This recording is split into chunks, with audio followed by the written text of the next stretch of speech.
मौत के बाद पाखी ने दिखाया समर का आखिरी मैसेज, आया असली कातिल का नाम सामने, अनुज अनुपमा के उड़े होश। क्या है अनुपमा का दूसरा फैसला? चलिए आपको बताते हैं सारी बातें, लेकिन उससे पहले बता दें ये सारी बातें बेबुनियादी नहीं है। ये सारी बातें ऑन लोकेशन शूटिंग के दौरान पाई गई खबरों पे आधारित है, यानी कि अपकमिंग ट्रैक में आपको कुछ ऐसा होते हुए नजर आ सकता है। तो जरूर से ही इतनी मेहनत के लिए वीडियो को लाइक, चैनल पे नए हैं तो चैनल को सब्सक्राइब और पास खड़े घंटे बटन को दबा दें, ताकि ऐसी और तमाम खबरें आप तक सही समय पर पहुंचती रहे। तो चलिए वीडियो की शुरुआत करते हैं दोस्तों, जहां पर हम आप सभी को बता दें कि अपकमिंग ट्रैक में आप देखेंगे कि किस तरीके से समर की मौत का सच सबके सामने आता है। जहां पर हम आप सभी को बता दें कि अपकमिंग ट्रैक में हम देखेंगे कि समर की मौत के बाद सभी पूरी तरीके से शॉक्ड हो जाते हैं और कोई भी अब कुछ भी बोलने कहने के हालत में नहीं है। जहाँ पे ये सच भी सामने नहीं आ पाता है कि आखिरकार समर की मौत के पीछे किसका हाथ है। हालांकि वनराज अनुज पर इल्जाम लगाते हैं, वनराज का गुस्सा अनुज पे फूट पड़ता है और यहाँ पे वनराज अनुज पे हाथ भी उठाते हैं, लेकिन अनुज शांत रहते हैं और लगातार ये कहते हैं कि ये सब के पीछे अनुज का हाथ नहीं है, अनुज की गलती नहीं है, वो बेकसूर है, उनकी बात सुनी जाए।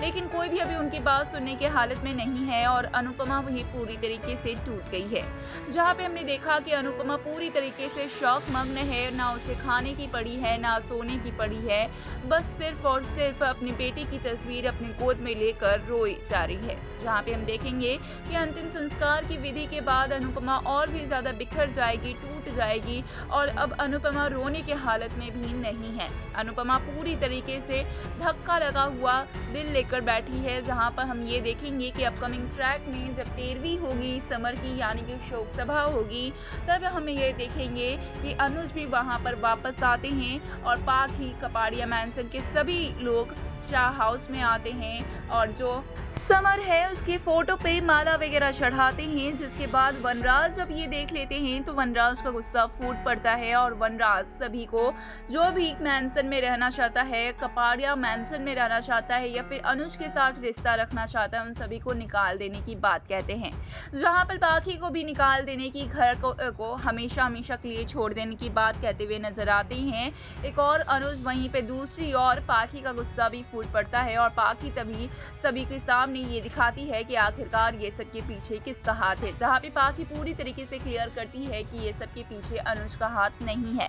पाखी कहती है आप सीसीटीवी फुटेज को भी चेक करवा सकती हैं और पुलिस कंप्लेन होने के बाद सीसीटीवी फुटेज की भी चेकिंग शुरू हो जाती है। वहीं हम देखेंगे कि पाखी कुछ चैट्स दिखाती है जो कि समर के मोबाइल फोन की है और यहाँ पे समर अधिक से बात कर रहे होते हैं, जहाँ पे अधिक ने समर को धमकी दी होती है और बताते हैं अधिक के बारे में। पाखी ये राज खोलती है कि उस चैट में लिखा हुआ है कि अधिक समर को मरवा डालेंगे, अधिक समर को ऐसी तरीके से मरवाएंगे जो किसी को पता भी नहीं चलेगा, एक लाठी दो शिकार होगा। इस तरह की बातें अधिक और बरखा भी करते हुए नजर आए हैं, जो कि पाखी ने सुन ली है और पाखी नहीं चाहती है कि वो अपने पति को किसी भी तरीके की बड़ी मुसीबत में देखे, सजा दिलवाए। लेकिन जब अब बात हद से ज्यादा बिगड़ गई है और जब पाखी को ये मालूम हो गया है कि अधिक ने ये सब कुछ एक तो अनुपमा से बदला लेने के लिए समर की बेटी को किया है, जो कि कहीं ना कहीं बरखा का प्लान था, बरखा ये बदला लेना चाहती थी। वहीं दूसरी ओर हम ये देखेंगे